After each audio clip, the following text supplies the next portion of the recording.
It's Kalli Miller and Logan Bowman, and today we'll be talking about Native American conflicts. and if they count as genocide. First, we have the boarding school system. In this act, Indigenous families and children were affected. Lots of children died from diseases because they've never been exposed to it before. What is a boarding school? A boarding school is only for Indigenous children, and it taught them to use English and worship Christianity. It sounds pleasant, but it's not. It was very harsh on children. They lost everything and they were whipped, beaten, and even put in confinement rooms if they were caught using Navajo language. What were the short-term and long-term impacts on Native Americans? Well, short-term, they were taken from their families and were forced to cut their hair and forced to stop believing and speaking their language. Long-term, Indigenous people felt ashamed to speak their language, caused trauma from witnessing other children being punished. They lost their culture because they felt like teaching their children and grandchildren their language was bad. What action did the U.S. government take? Indigenous children were taken by the government and sent to schools miles away. The government also created several policies forcing children to go to boarding schools. Kill the Indian and save the man, quoted by Ward Churchill. This quote shows that he is forcing a Native American culture into a white American society. Testimony by John Brown Jr. They tell us not to speak in the Navajo language because you're going to school. You're supposed to only speak English, and that was true. They did practice that, and we got punished if he was caught speaking Navajo. Summary of the Boarding School Act. The Congress started the Indian Civilization Fund March 3rd, 1819, which helped create boarding schools. The peace policy was enacted in 1869, which allowed Indigenous people to be moved to a reservation. During that time, there was also a forced policy, which is that if you send your child to a boarding school, you will be given a ration of food, but if you refuse, your ration will be withheld. I feel as if this has changed my understanding of genocide because it made me realize all of the horrible things that we have done to innocent children. But I don't think that this should be affecting our relations to one another because we have learned from the past and it shouldn't happen again.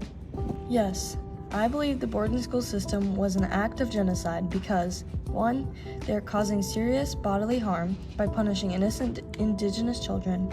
2. Inflicting conditions to destroy the group by forcing people in reservations and taking their children. 3. Culture destruction, forcing children to forget their culture. 4. Intent to destroy the group, kill the Indian, and save the man. So yes, it meets all of the criteria of genocide. Why does this history still matter today? History matters because if we never knew about the boarding schools, what do you think would happen? It would probably be a repeat in history. That's to show us that what we learn helps us prevent other mistakes and teaches us valuable lessons so that this never happens again. Next is the Sand Creek Massacre. In the Sand Creek Massacre, Cheyenne and Arapaho Native tribes were affected. The Sand Creek Massacre took place on November 29, 1864. What was the Sand Creek Massacre? It was a brutal act by the U.S. Army on a village of Cheyenne and Arapaho people. The village along the Sandy Creek was led by Chief Black Kettle, who was granted permission by the U.S. government to be there. Later on, a surprise attack took place under the command of Colonel John Chivington, where mostly women, children, and elderly people were killed. U.S. soldiers would scalp Native Americans dead or alive, along with taking their belongings and body parts for trophies. What were the short-term and long-term impacts?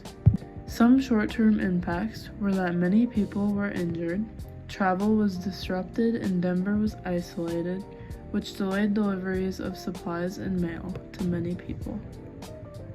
What actions did the U.S. government take?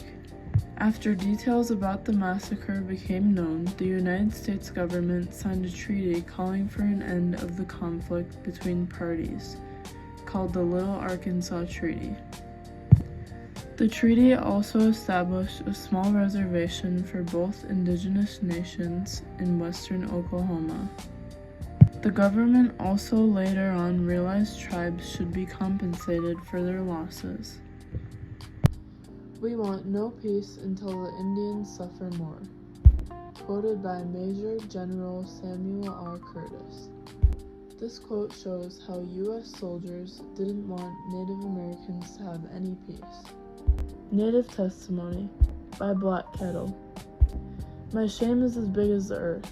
I once thought that I was the only man that persevered to be the friend of the white man, but it is hard for me to believe the white man anymore.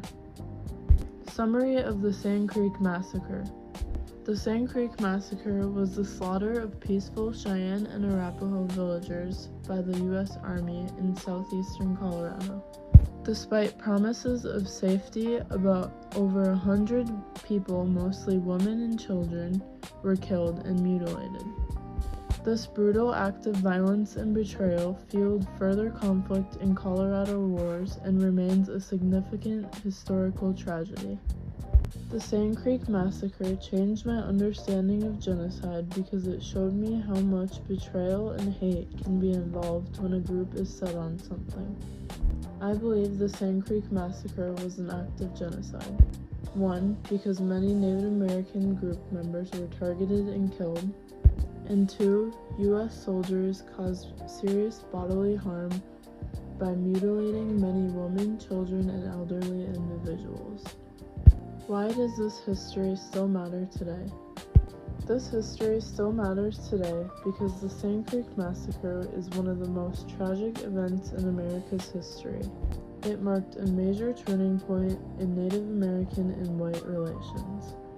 It is a good thing for us to know about so that we are aware of what things can happen when we aren't expecting it.